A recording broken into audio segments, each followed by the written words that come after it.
Hello friends, welcome back to the new video. If you are the new viewer on my channel, so don't forget to subscribe my channel and like the video. So today's video title is how to on and off night mode in oppo phone. So let us start our video. Firstly, you have to move up. You have to see here many app icon.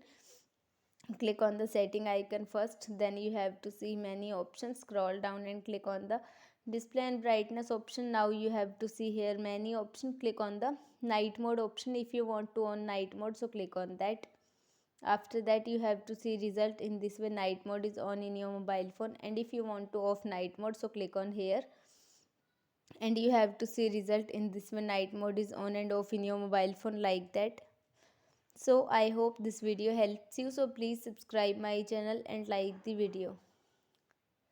Thank you so much for watching our video. If you have any query regarding any function of mobile phone or PC, so please comment us.